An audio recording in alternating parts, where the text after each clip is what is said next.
took a little bit of money that we had, $45, and we built this model. And then we coughed up another $50 to rent a half a table at a local food event at the Great Lakes Brewery, where there was probably, 200 people that night, 300. And we set this out on a table, and we had a little piece of literature. We didn't have a company yet. We didn't have a product yet. All we had was concepts and ideas, and we sold those. And because of our passion and our understanding and our initiative, people decided that we were right. What we were doing was right and wanted and needed, and we've been in business ever since. And it's a wonderful opportunity to start a company growing food, a farm that could also provide benefit for everyone in the Cleveland community.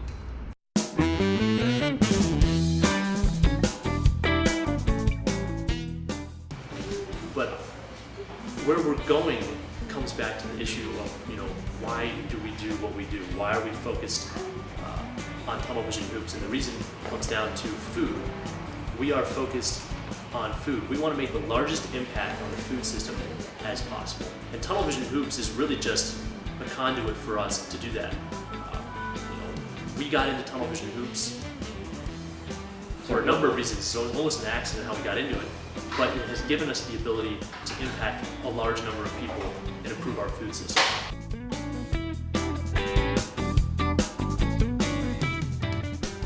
We want people to grow food regardless of if they buy our tunnels. But if you buy our tunnels, you can grow food year-round, and that will improve the local food system.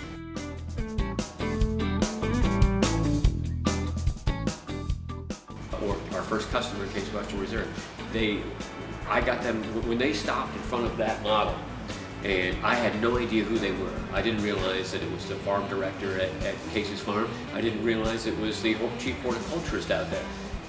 They're excited about what we did, and I started showing them stuff, and I said, now if you like this, we're also thinking about, wouldn't this be great if we could do this? And that's what every entrepreneur has to do. You have to be able to talk about it, and if nobody listens over here, you find another door, you knock on that door, and you walk in that door, and you talk, and you keep talking about that idea. You cannot give up. If you really believe in it passionately, you've got to go out there, because you've got to find those other people that believe in you, that really will push the system forward. Leadership has to have somebody to lead, and entrepreneurship has to have somebody that believes in that to push it forward. You can't do it on your own.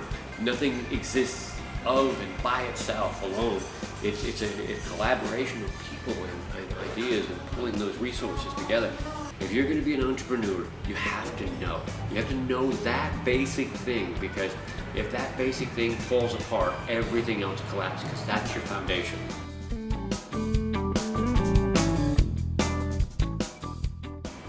Hoop houses are not built using glass.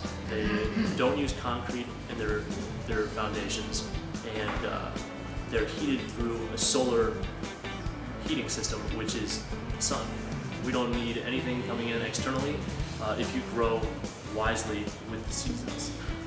So you wouldn't plant tomatoes in the middle of winter. You plant something that loves cold weather, like radishes, beets, Asian greens, spinach. All of these things thrive on cold weather.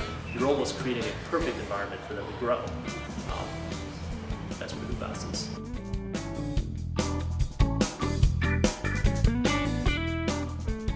What's unique about ours is all of our systems are ready to be movable. You don't have to buy and make a huge expenditure to buy a specific mobile unit. If you want to be mobile, you can add wheels to it later on.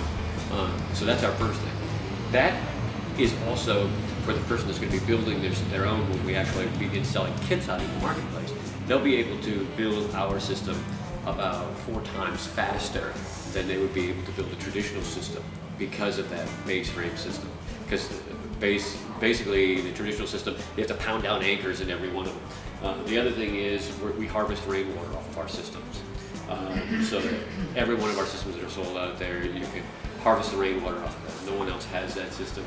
And the other innovation we have is a ventilation, a retractable all-weather dome. It's not pictured on this particular unit, but you can hand crank it, completely ventilates through the system. So there's no mechanical ventilations required, no electric hookups with big fans.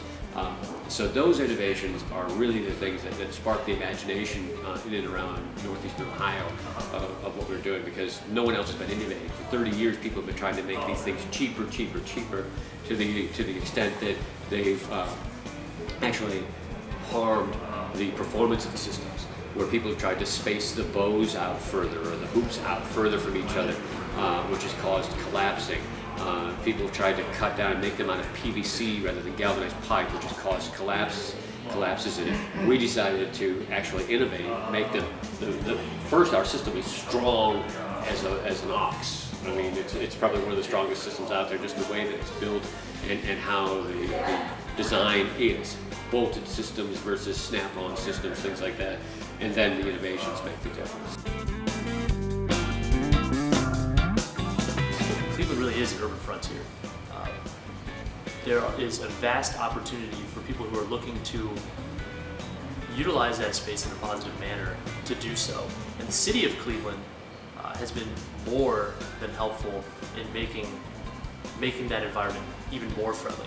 For every dollar invested in urban agriculture, the return on that investment is going to be about $10 over the course of about, I think, 3 to 5 years.